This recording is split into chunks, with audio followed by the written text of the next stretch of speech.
that's loaded in the app for the Inclusion Collaborative today. Okay.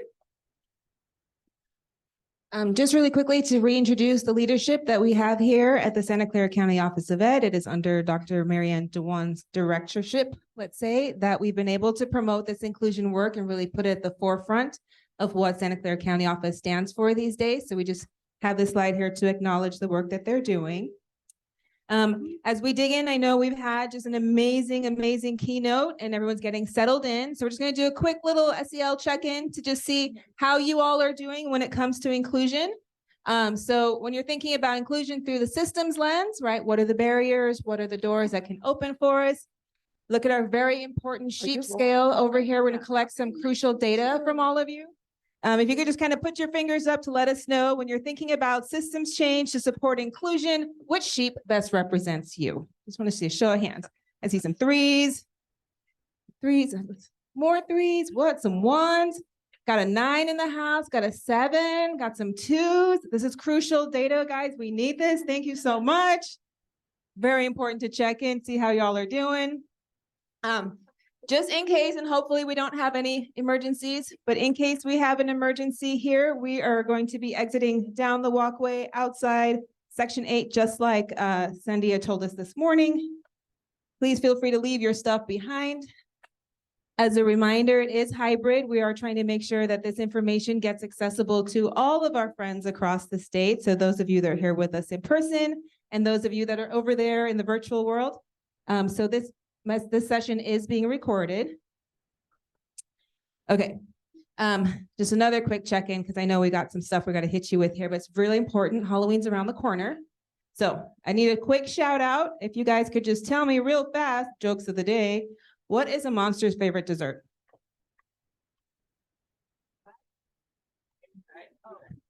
Okay, also these get like a half a laugh because they're really cheesy.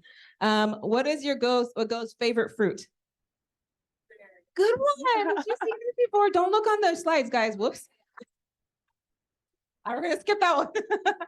What does a witch use to do her hair? Strawberry. Hairspray. What room does a ghost not need? A restroom? A living room. Come on, friends. Okay. All right, here's the slide that Chiara mentioned. If you haven't had a chance yet to log in, but just so we can get a quick show of hands, and for those friends over there, please do log in and let us know who's in the room. How many of you are DIS staff? So occupational therapists, physical therapists, speech therapists. Got one in the house. Way to go. The glue that keeps us together. How many of you are teacher level? Got some teachers in the house. How many do we have that are administrators? Beautiful. Any parents today? Parents in the house? Okay. Psychologists. A few psychologists. Coordinators. Got a couple of everybody. Okay, excellent. For all of you guys, our email is available on the slides. If you have questions hereafter, please feel free to reach out. And as you continue on through your careers and grow and learn, we're always here and accessible. So please feel free to do that. We do have a guest in our room that's joining us. I want to make sure we introduce Dr. Yi Wan. Would you like to introduce yourself, Dr. Wan? Of the state and regional projects at the Santa Clara County Office of Education. Great. I'm managing the Zoom for the virtual participants. Great. Thank you. Thank you. And we also have someone that's very special. She is one of my favorite people here at the district office. So can you introduce yourself? You just got to stand close to me. Okay, I'm Susan Larkin. I staff the Warm Line, which is a email and telephone call for parents, for teachers, for inclusion, for disability, for resources. Yeah. She is awesome. She is awesome. Okay. I would just, sorry for making a lot of noise. Just for the record, if you don't know, Susan Larkin and the Warm Line has been a resource for teachers, for parents, like she said, endless supply of resources. If there's anything you need, please connect with them. Just to begin our learning for today, we're going to make sure that we're working on being respectful, responsible, and engaged. So what does that look like as adult learners? Making sure that we're listening, that we're open to others' perspectives, that we're sharing our questions. If you can, please put your phones on quiet mode while we're here. If you need to get up and move around and wiggle your bodies because that helps you to be a better learner, please feel free to do so. We're all about it. And feel free to ask questions. I'm talking. Go Okay. ahead. So some of our objectives for today, we wanted to make sure that we highlight like the whole purpose of this meeting and what we're going to cover. So we're going to utilize a tiered framework to strengthen your school-wide MTSS. I don't know how to adjust the volume. Okay, I'll talk a little lower. It's the cheerleader in me. I can't help it. Did it go off? It's doing Okay. Carry on. So we want to make sure that when you leave here today, you have some basic understandings of the MTSS framework, what it is, what it is not, and how you can hopefully use it within your system. We want to leverage the MTSS framework so that you include students with special needs who have significant challenges in the general education setting. Inclusion matters. How can we make sure that all of our students, which all of our students are gen ed students first, feel welcome in all the classrooms and spaces within your building? And making sure at the end that you're reflecting on the MTSS framework, some of the examples that we share, and if you can consider your own capacity within your system of improvement within your districts. Okay, we have a QR code also here for our slides as well. So our primary objective overall, thank you so much, Chiara, is always to promote inclusive practices despite and regardless of whatever the barriers are that exist, because the barriers are there for the grownups, they're not there for the kiddos, right? So these are things that we have control over. So at the end of the day, we want to make sure that we are focused on inclusion at the forefront of all of the work that we do. So just a quick check-in at your table. If you could just think for a moment through this graphic here, looking at the goal for inclusion, where everybody gets to hang out together, and thinking about where are you? If you're a former special education teacher or a current special education teacher, you might be living this world with your kiddos right now. If you're a program coordinator and you're negotiating, trying to get kiddos to the table, right, to be centered, where are you? Are your kids sitting out here at lunch and they're quote unquote included? Are we using dump and hope in our classrooms and saying that they're included? So just a quick check-in at your table, if you could do 2 minutes to just talk about where is it at your site right now?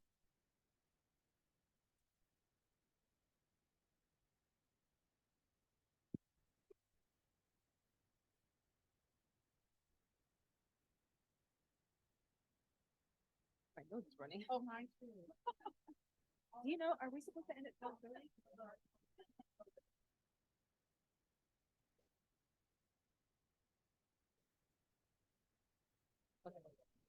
So then we would. Yeah, just one, make sure.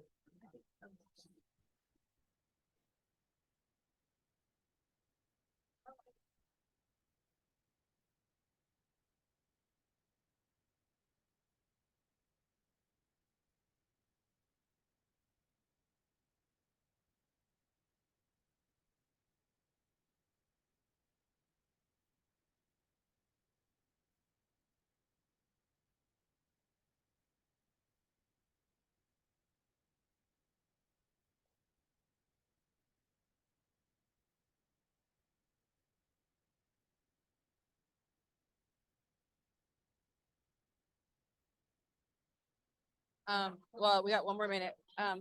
We have about 1 more minute.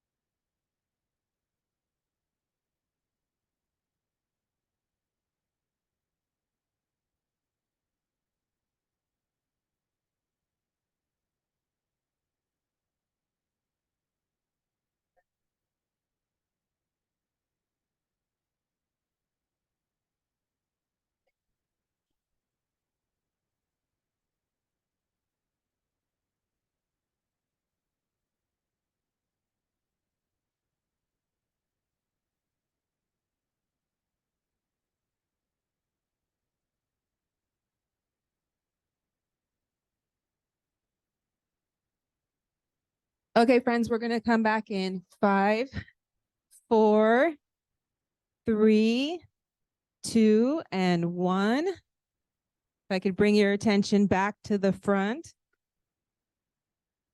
I would love to believe that many of you are saying, oh yeah, at my site, we're right there at the top.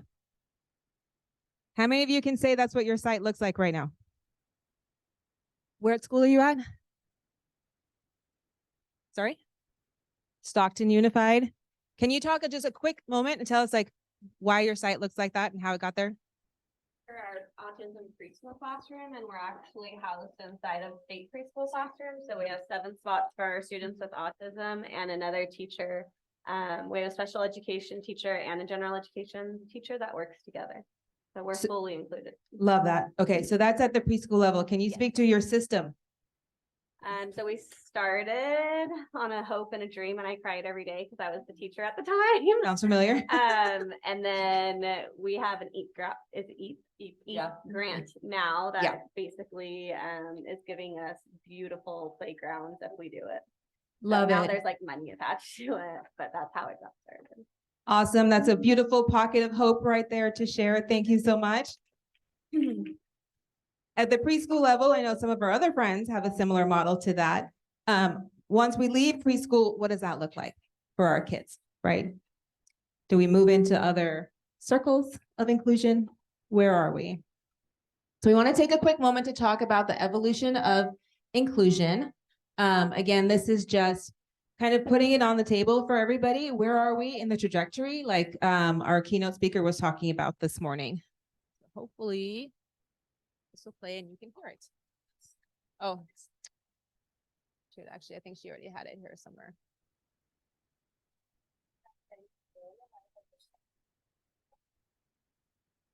Can you guys hear that back there? The teaching and learning of all students. My goals showing more. Today's topic is the evolution of inclusion. How do we?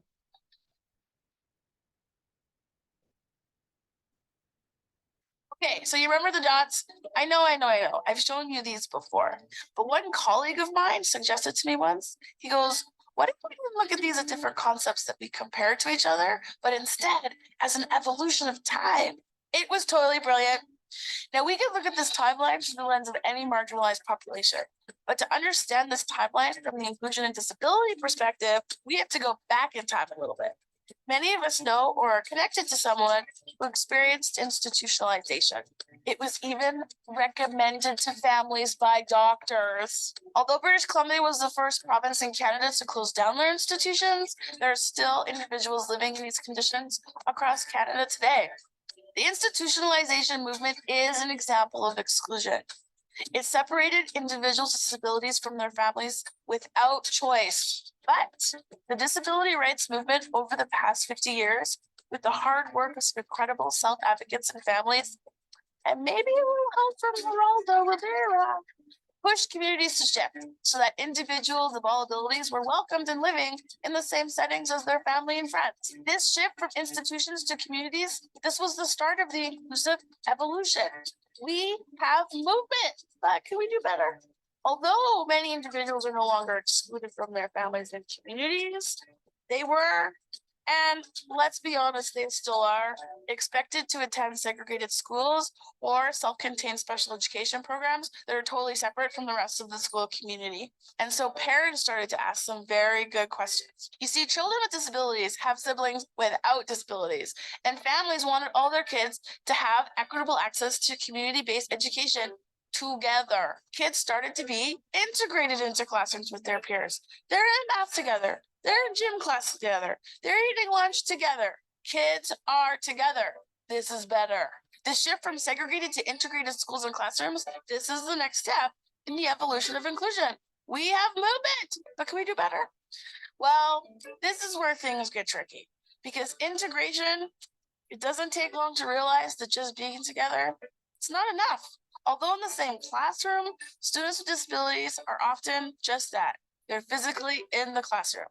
They may sometimes have parallel activities, but mostly it's loosely connected classroom tasks. Now, you don't need me to tell you that just physically sharing space and time is enough to make you feel like you belong in a community. I mean, come on, there are Disney movies made about this. Breathing the same air is not enough. Do you remember the Titans? I do.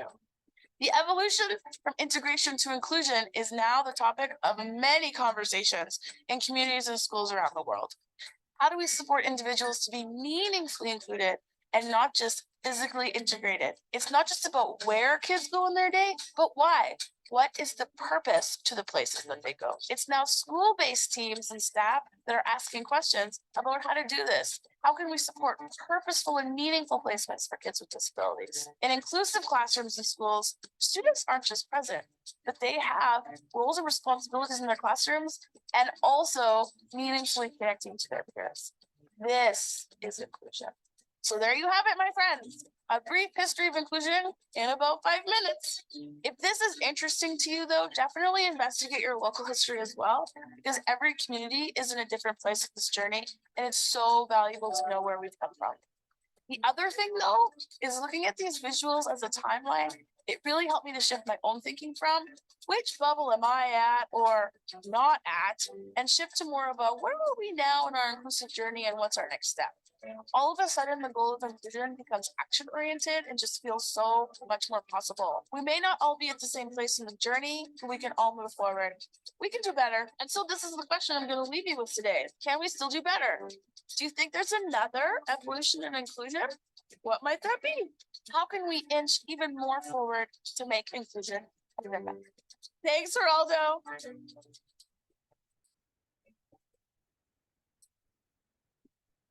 Now you're all experts on the history of inclusion, yes?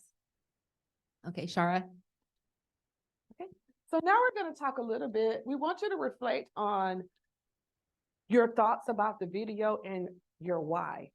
Why is this work important? And we heard Dr. Duncan Andrade talk this morning about equality and equity, right? And we want to make sure that all of our kids feel welcome in our schools, because all of our kids are gen ed students, right? When parents register their kids, they are a student of your system, right? Our why is because we want our kids to be successful. They are our future leaders. Why are we doing this work? Why are we so passionate about this work? Anyone that has started on this inclusion journey, what is your why? Why did you start this work? Anyone want to share? And please, in a virtual world, please share in the chat and we will read out what your responses are to our group. This work is so important. Did you realize that when you place a student in a special day class, that student is on a track not to graduate with a regular diploma? They're not. And most students that enter a special day class, they're in that class, it's almost like a life sentence for them. There are some occasions where we do exit students, but we want to be careful about separating our students out and start to think about how can we include these students first. Raise your hand if your elementary school has a preschool. Anyone have a preschool? Right. And so in that preschool, are you integrating some of your students with disabilities or an IEP in your preschool program? Is anyone doing that? Right, right. Why should they be separated or why should they be integrated? Because anybody talk about that? Anybody could you share? The most natural time to start in preschool for integration, because all children are at different developmental levels and all children are learning language, learning motor skills, learning how to be part of a group, learning how to learn. So it's like the most natural time for inclusion to happen. Right. And so some districts are starting in preschool, but then they don't have an inclusive kinder, or they're not included anymore till like high school, right? So what can systems do to start looking at it? Because it's preschool, right? Why do we have to separate them? It's preschool. And we know that kids learn best by doing what? Models and play, right? So there are some districts doing some great things in preschool. Palo Alto has a great inclusive preschool. I know Campbell Elementary has a great preschools. I know some other districts are starting to do inclusive preschools, and it's wonderful, but there are some districts doing inclusive work. So this helps the outcome of our students. That is our why.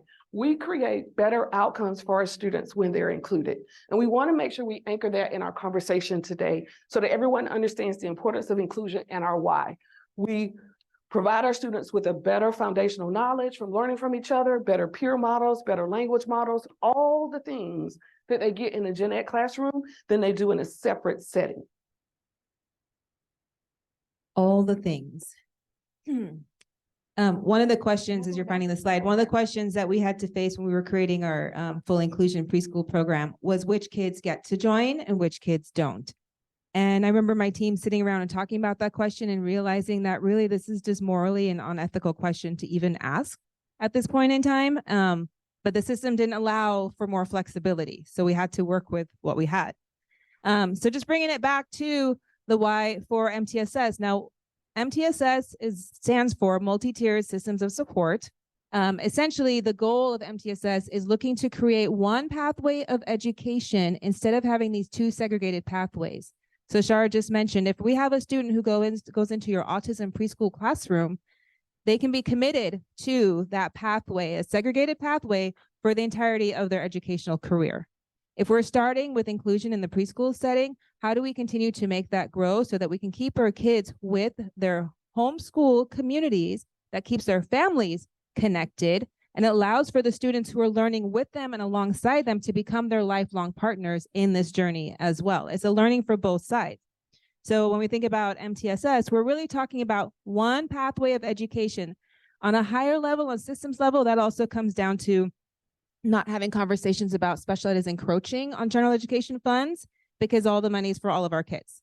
Looking at your curriculum, all the curriculum is for all of our kids. You don't need to have a designation to be able to access certain levels of curriculum, right? It's what you need when you need it.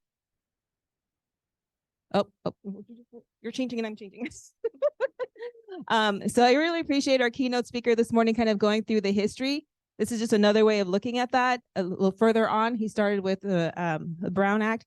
1975 is when we get IDEA and we're able to talk about serving students with special needs in the classroom. So the goal at that point in time was that they had access to free and appropriate public education, but then it didn't really work out, right?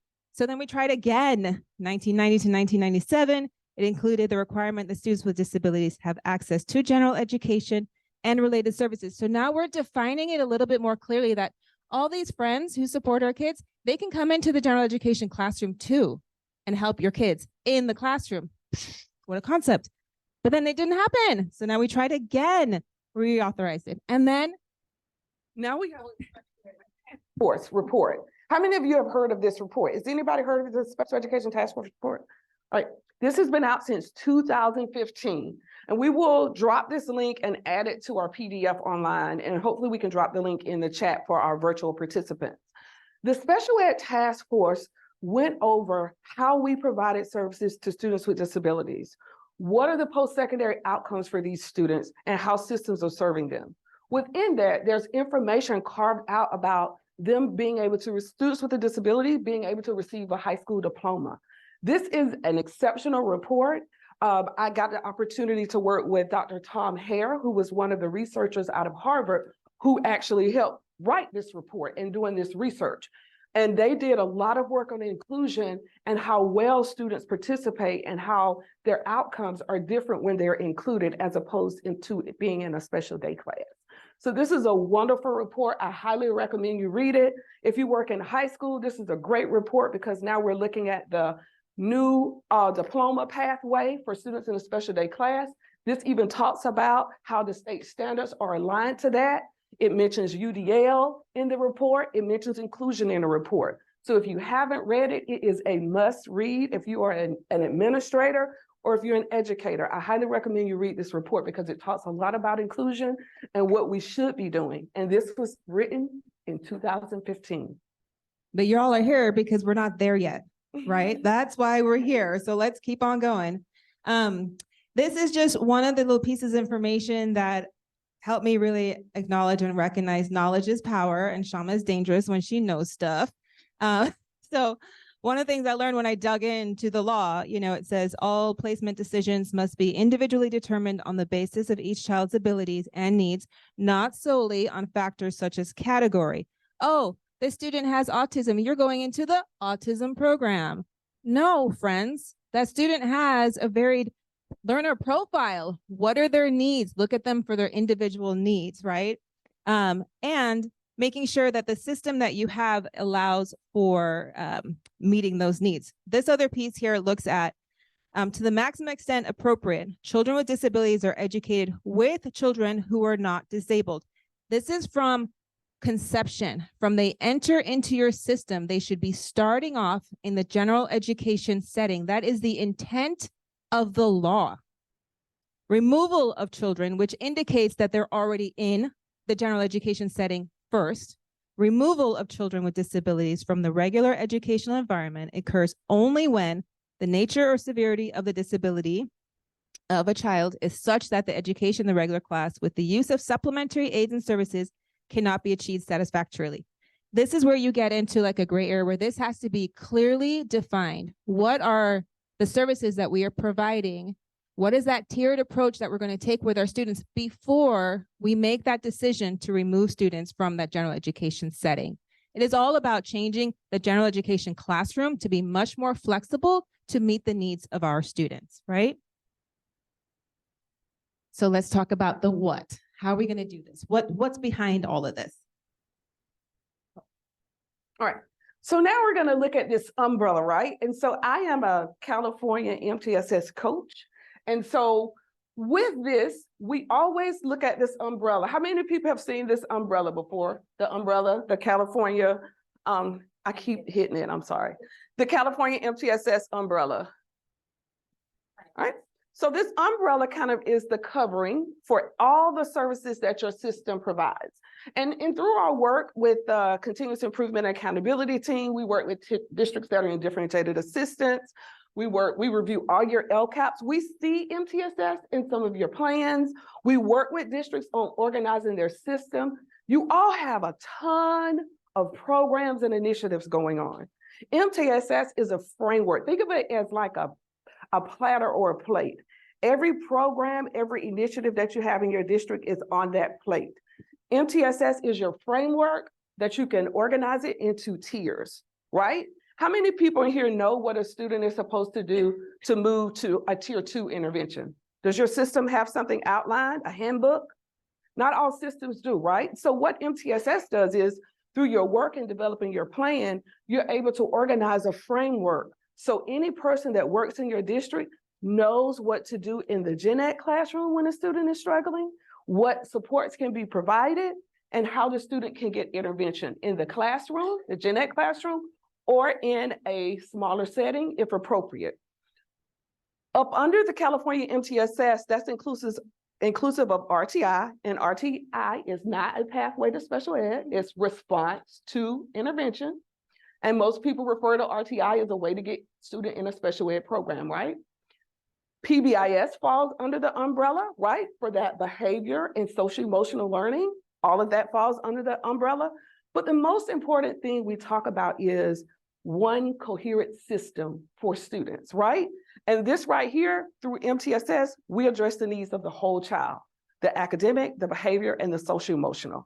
And that's what MTSS does. It helps you to organize a framework so you know what needs to be done, so that teams are meeting and having discussions about students' work, about students' progress. If they don't know what to do, they're working with other colleagues to figure out what to do, and they're team decisions, not an individual decision, right? And it's constant, and it's lots of meeting, and it is lots of work, but you do see gains within the students, and that's the most important part of this work.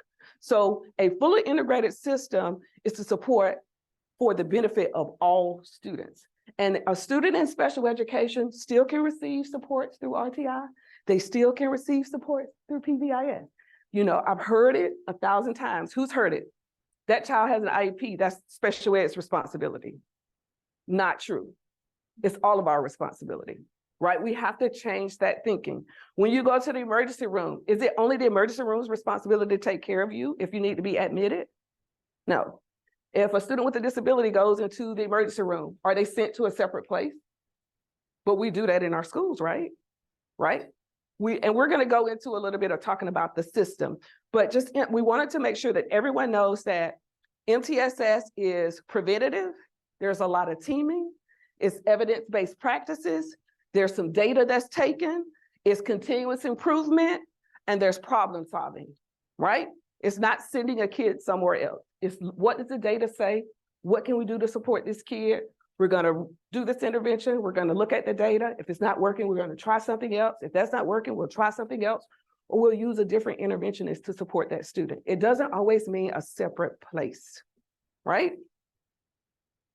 I keep going backwards. Okay. As you look at this MTSS engagement, this is a diagram that was created by the California MTSS. And so throughout the entire work of MTSS, we always think about our why, our where, our how, and the help. And we work in schools as a true village. It should not be separate. The whole purpose of our work is to support students and to work with families. The place of transformation is at school and in your classrooms. That's where all the magic happens, right? The teachers are on the front lines and they're making things happen. And you cannot do it alone. You have to work with the parents. You have to work with the teachers. You have to work with your site administrators. The district administrators are the ones that go to professional learning, that help research intervention, to help train staff. And then as the county office, we are county, regional, and state lead. We attend workshops, we research, we gather information. We offer tons of professional learning, right? So now we're doing things on Zoom. We'll come to you. You can come here. We all work together to support our kids. We are one county. We are Santa Clara. If you're from San Mateo, you have the same resources in place. But it takes all of us working together to curate the resources and really outline the needs and supports for our systems. And there are schools that are different, and no MTSS structure will look the same at any district or any site. And sometimes things are different within classrooms. Okay. I'm going the right way. This also is an image that was created by California MTSS where they talk about the whole child domain, right? Same thought process is under the umbrella where they look at academic, behavior, and social emotional, inclusive academic instruction features. All systems should have opportunities for students with disabilities to be included at some point of the day. Morning circle, afternoon circle, lunch, electives or specials. Students with disabilities should be included. There shouldn't be a separate program for students with disabilities, no matter if our students with autism can't stand the noise or if they make noise, they still should be included. And we should be educating our students on how to be empathetic to students with unique needs. Inclusive behavior intervention. Your whole PBIS team, most sites, who in here has a PBIS team at your sites? Does everybody have PBIS? Everybody should be raising their hand. Everybody, okay. Just for the record, some teams might call PBIS culture and climate because sometimes the letters are offensive. So you're not alone if that's what's happening at your site. I see you. So just know that that's okay, but it's all about having a specific framework with defined interventions, and it's strategically designed. And then inclusive transformation for social emotional instruction and mental health supports. Are there any teams in here who have a mental health, a wellness center on your campus? I know they kind of rolled out a lot. And those are doing great wonders on our campus. So all of these things are essential components to helping with your MTSS framework and your structures work successfully. Within those domains in supporting the whole child, we must have administration and leadership that is aware of what MTSS is and how we can provide inclusive opportunities for students with disabilities. There's also integrated supports domain. There's time when you look at MTSS and how you're going to organize your support, when intervention will occur, and what training needs to take place. Family and community engagement. Anyone in here that's a parent or family community person, parent liaison, a family case manager, anyone, no one? They are essential with the family engagement, providing parents on training on what inclusion looks like and what it is not, and how their kids will be included and a part of the school is important. And then inclusive policies and structures. When you're redefining your MTSS structure, sometimes you may need to look at some of your board policies, and they may need to be adapted or abandoned, right? So those are important structures, a part of MTSS that your system should consider when you're looking at the whole domain and meeting the needs of the whole child. Okay. Give it to you. I can't figure this thing out. Okay. So I'm going to kind of walk you through another way of visualizing your MTSS. And for those of you who are visual learners like myself, this really helped me organize any initiative that we had coming down the pike, any new curriculum that we had coming along. When I was at my site, when we added in the counseling component, it was the same thing. Like, how does this fit into our tiers? So one of the ways to look at it is all of the little green things there over there, those are your kiddos. All of the blues are your grownups. Everybody is gen ed first and foremost. Everybody's gen ed. When we have a strong tier 1 in place, or that universal tier in place, we're really expecting to have around 80 to 90% of our students finding success. That looks at your behavior, SST referrals, academics.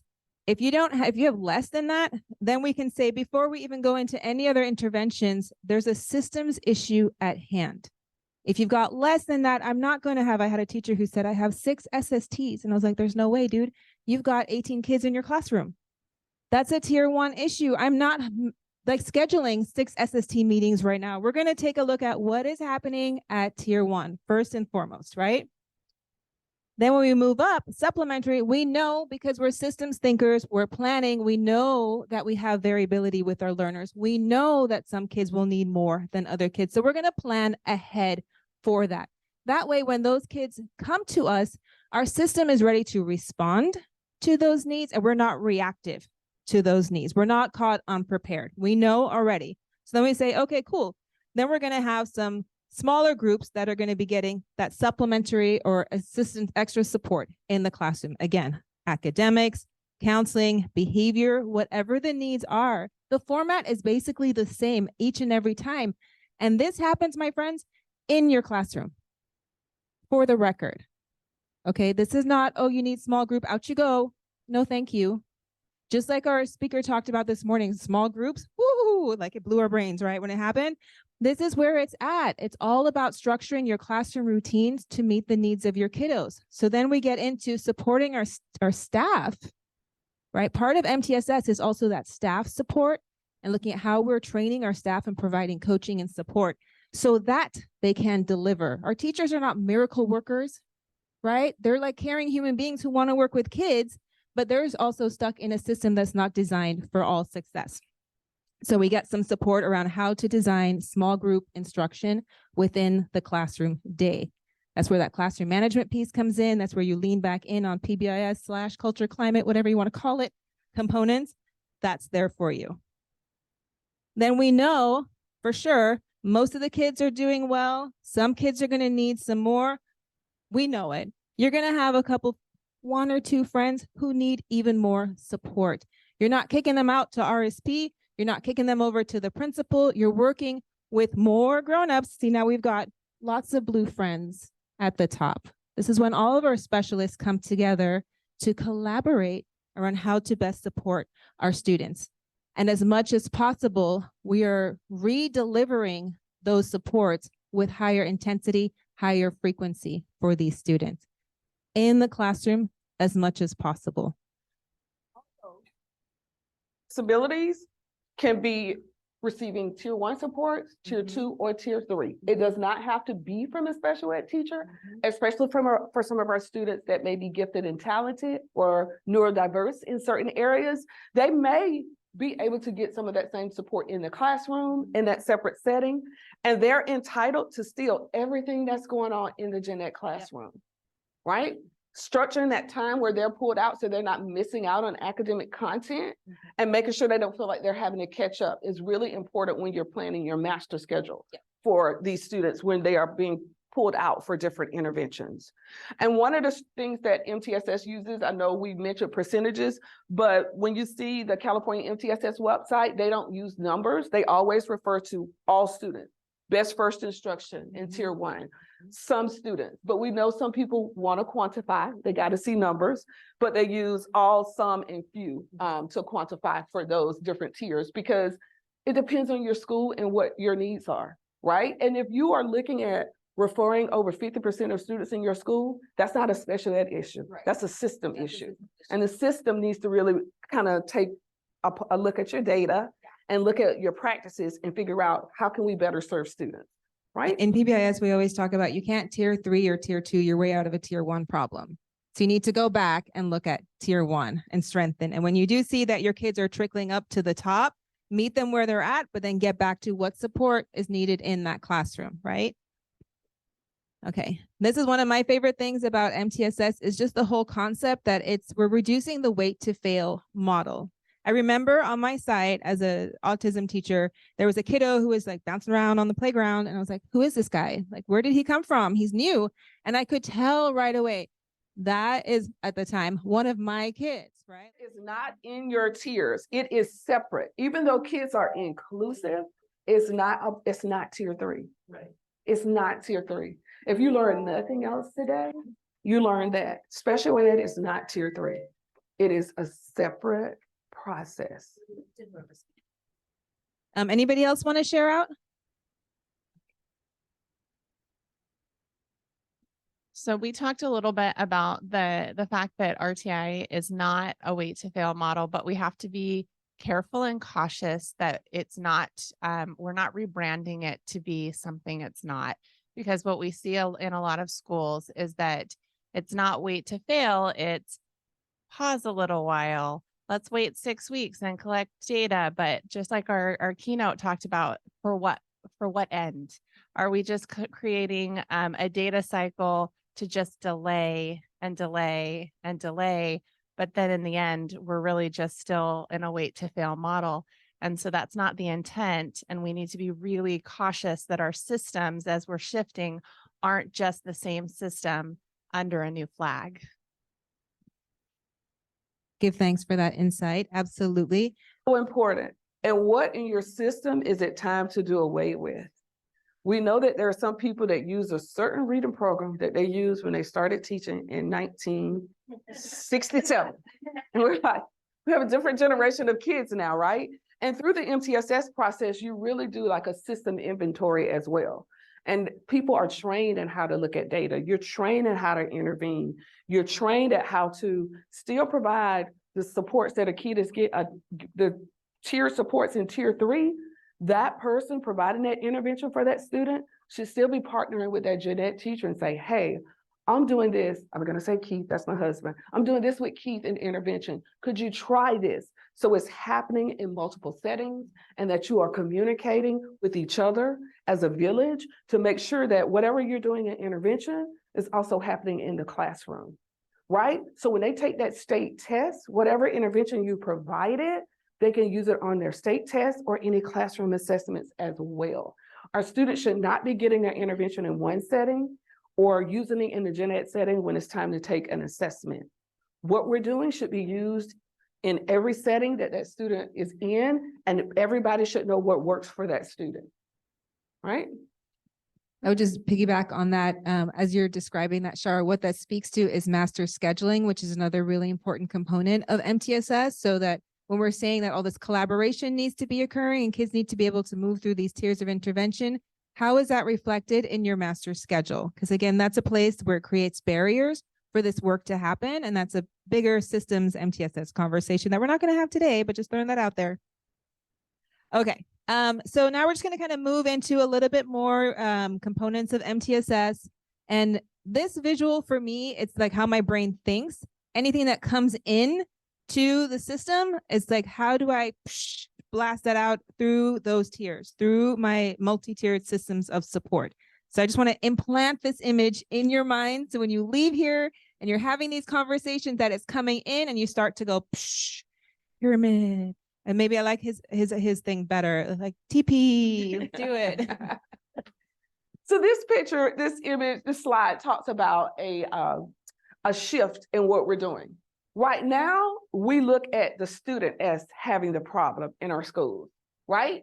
The student has limitations. The student can't read. The student can't do math. The student misbehaves. It's the student, right? The goal is to define how the student must change to be successful. That's how our system functions now, right? If you don't do well on your STAR test, you need reading intervention or math intervention, and you go somewhere else to get it. It's not the teacher's problem, it's that student's problem, and they go somewhere else to get fixed, right? But it is time for us to shift to our systems deficit logic. How is our system responding to struggling readers? I know lots of districts have every kid a reader by 3. What is your system doing to make sure that kids are reading by 3? Because we got a lot of kids not reading in 8th grade. We got a lot of kids not reading in 10th grade and 12th grade. How's your system responding to that? And what is your system doing differently? We can't keep doing the same thing. Special ed is imploded with students that don't truly have disability, right? They may have a learning challenge, but they don't have a disability, right? I feel like I'm in church, trying to pass around all right? Okay, so our system needs to look like, we need to receive our kids as everyone can succeed. And if our students aren't doing well, our system isn't responding well to those students. What differently can we do to change our system so that we create conditions that must change so that the student will be successful? What can your system do to change how you provide instruction to make sure that all of your students feel welcome, all of your students receive what they need in order to be successful, right? As trainers, if we're going to provide lunch, we got to make sure that we have vegetarian lunch. We got to make sure we got gluten-free lunch. Now we got to plan for pescatarian. We have to plan. So we have to plan for all learners. When you lesson plan, you have to plan for your EL students. You have to plan for students that have accommodations and 504s. We have to plan for all of them, right? We have to learn to plan for all students. And that's a system deficit issue, not a student issue.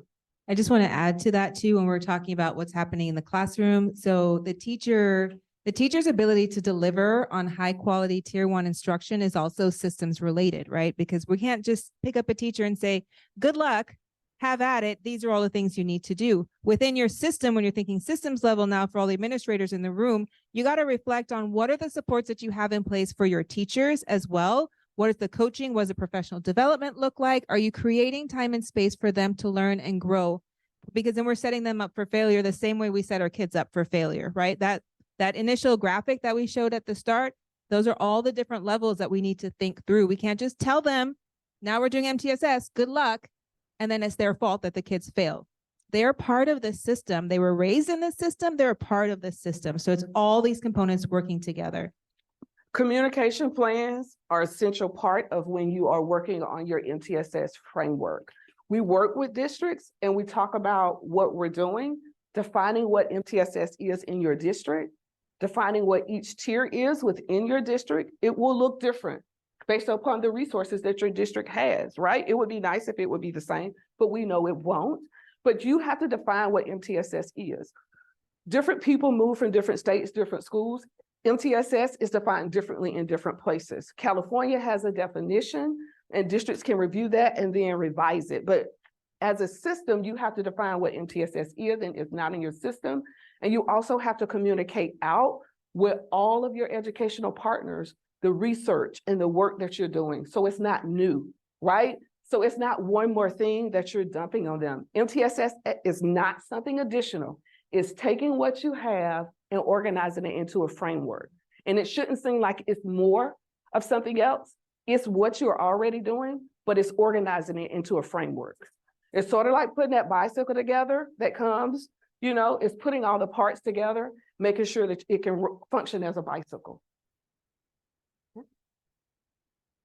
So with everything we do, as Dr. Andrade said this morning, we always want to embed equity in all the work that we do. And when you're looking at your data and you're looking at your system, equity is an essential component of that work. Equity is a journey, not a destination. It should be a part of your everyday practice. So in this picture, it shows lots of different things. And I know some of you have seen all of these different pictures in different presentations, right? So that's why they're there. So at your table and in Zoom land, we have 2 questions we want you to take 3 minutes to kind of think about and talk about at your table and share out. What do you notice about these images? What connections do you make between the imagery and your own context of what equity is and is not? So you're gonna have 3 minutes to kind of process that, and then we're gonna share out. Please post in the chat. Please share out because we want to hear from you, because this is an essential conversation as we look at MTSS and inclusion for your systems.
Okay, friends, you have about half a minute more.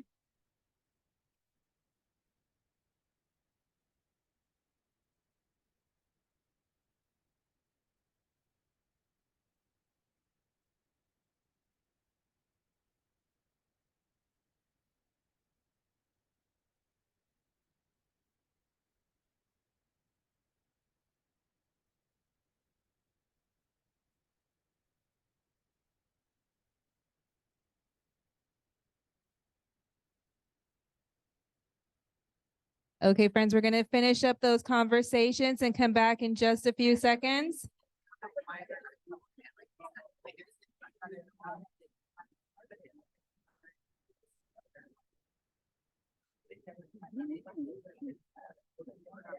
All right, all right.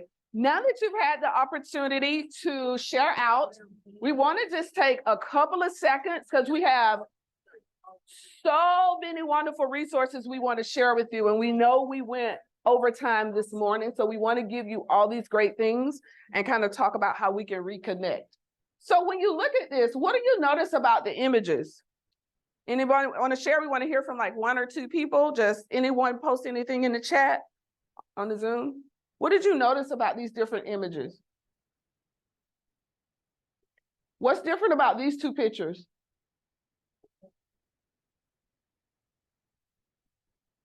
The type of bicycle the student has, right? I have a brave volunteer over here.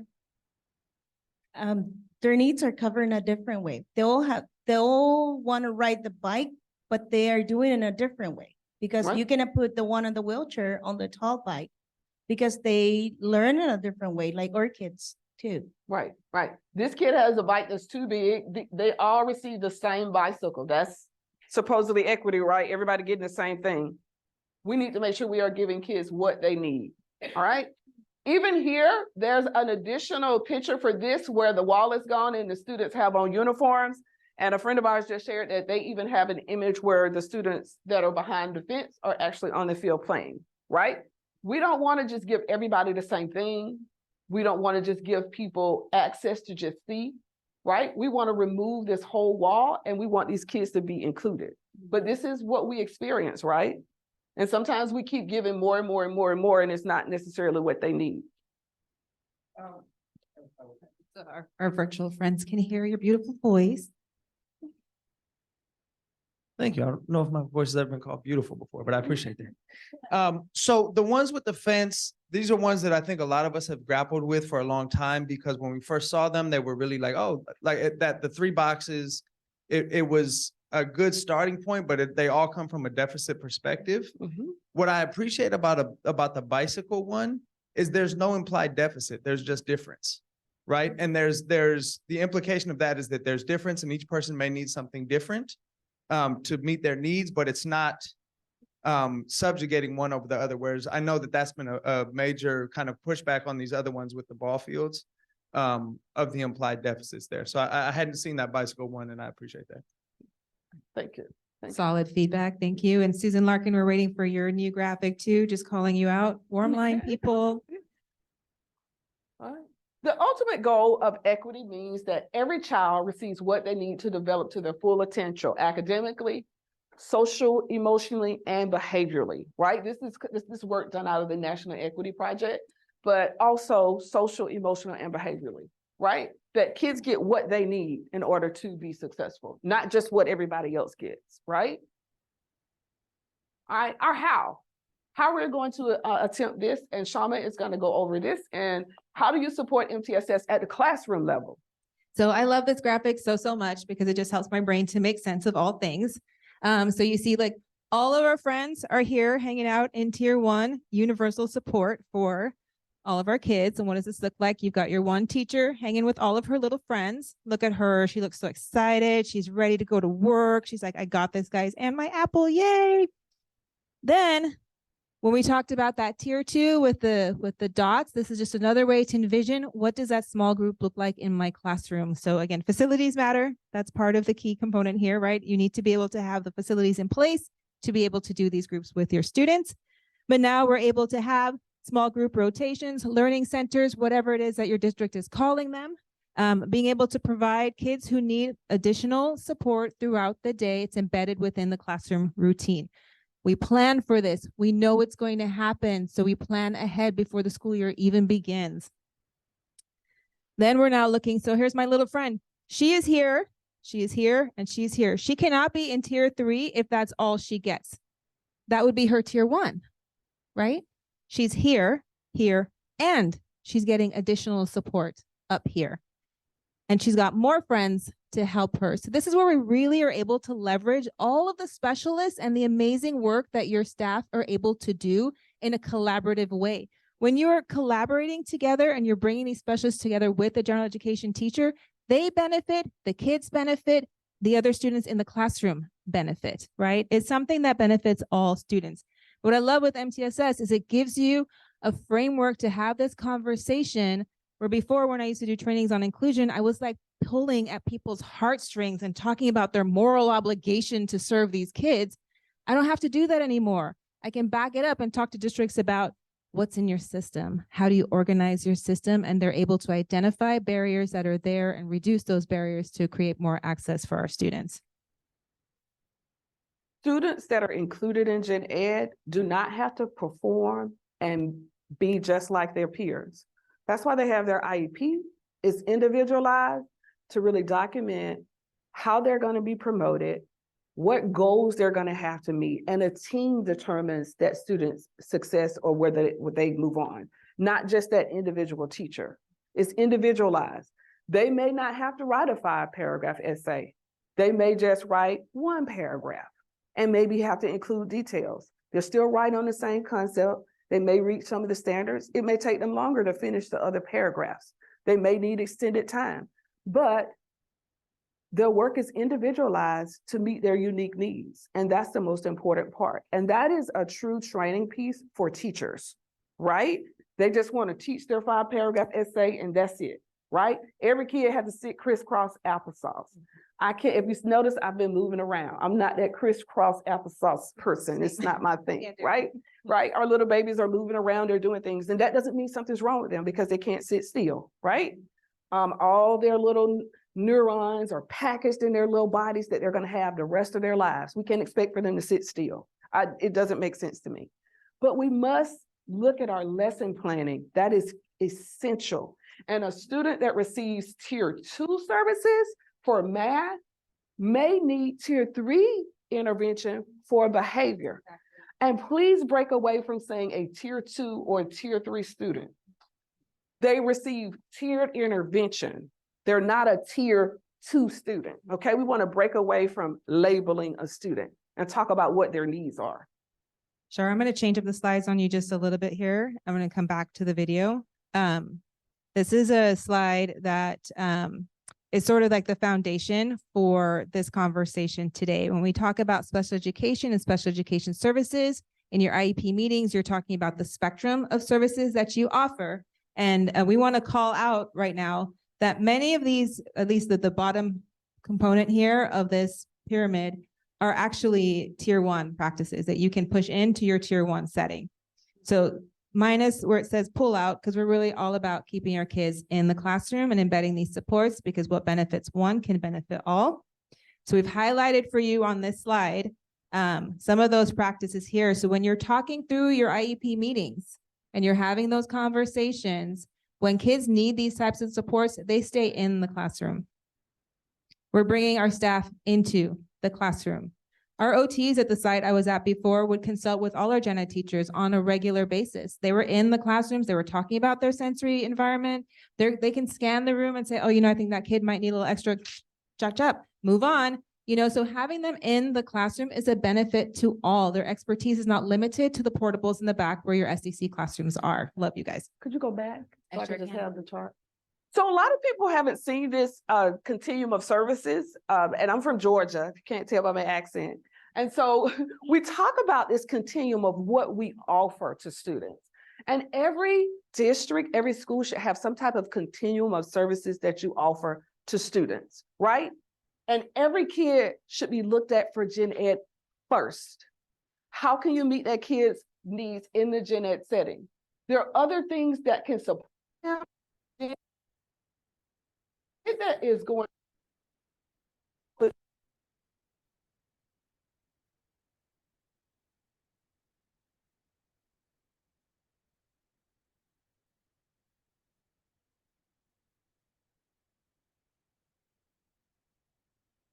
Want to make sure that our staff and our leaders know what the continuum is.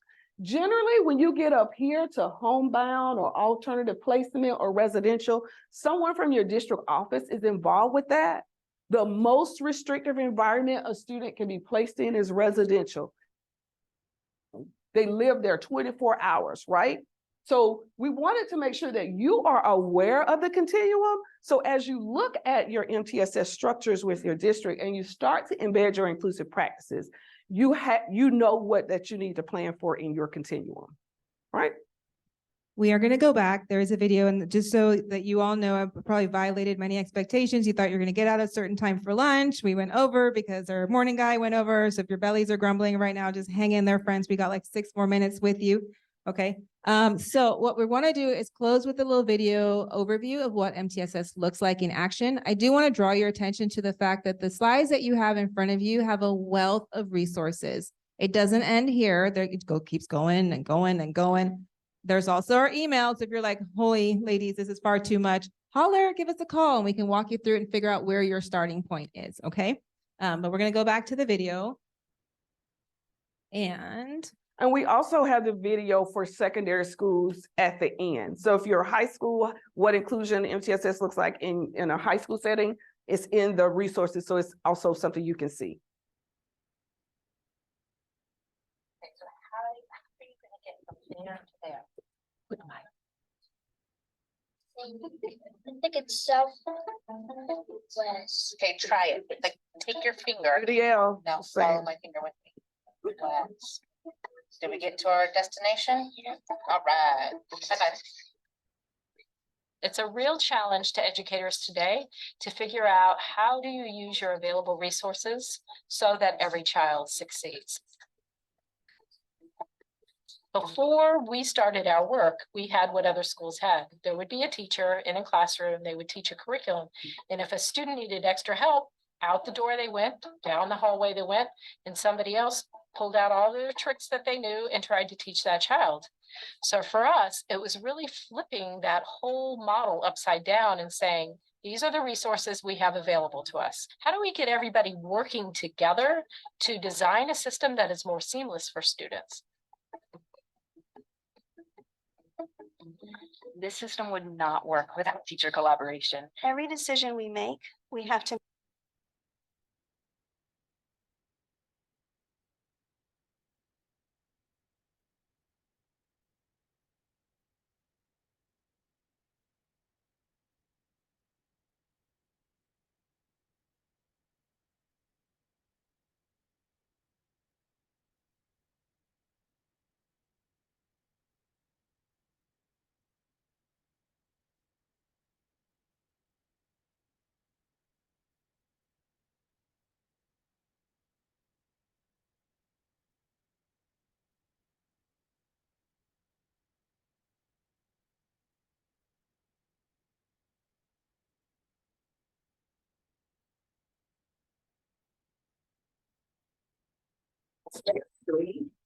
What is it?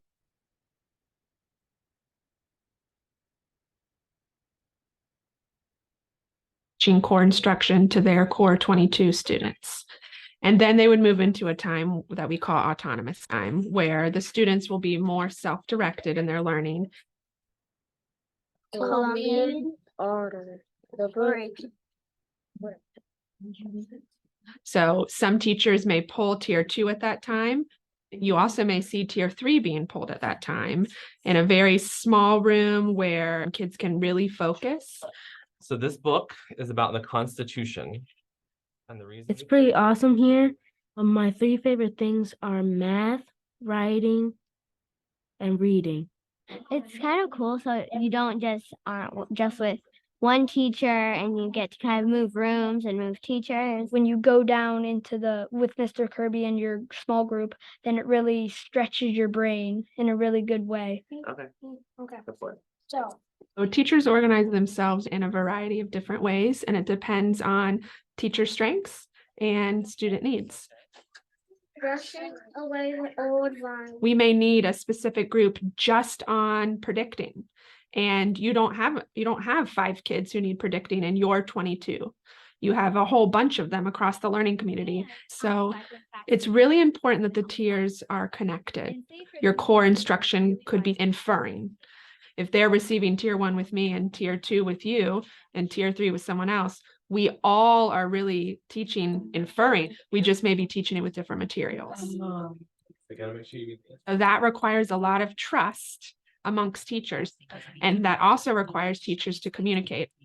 They meet every Wednesday in a learning community, and they definitely check in with each other about instruction. They have it almost all of their packet already filled out, and then there's some groups of kids that don't have anything filled out. We have the same problems with when they come to us, they have to finish up the packet. So if we try to stick to what that core part is, and then we meet as a student success team. That team is made up of myself, the learning community leader, all of the core teachers, administrators, guidance counselors, speech and language pathologists. All of those stakeholders will sit around the table together, take a look at all the data, have deep conversations about the effectiveness of the core instruction, and also monitor the progress of the tier 2 groups and the tier 3, and then problem solve together to figure out the ways in which they might make adjustments. And then once they make those major adjustments, then they'll come back together once a month to make sure progress is being made. 3% of the time. And then reading, which was mini lesson, 45% of the time, and then 83% of the time. And then you also had some really other good details. Maybe her goal sheet is almost like twice as long, so she has more space like on Monday, and right before you go into tier 2, okay, like what are the specific things you're gonna do? I think that we're meeting the students' needs better. The growth that we see in our students is phenomenal. We've had kids go from 8th percentile to 30th, 40th percentile, and sometimes higher. My work is to make sure that all kids get what they need. We have lots of different types of learners, and everybody deserves to have instruction that meets their needs. That was beautiful.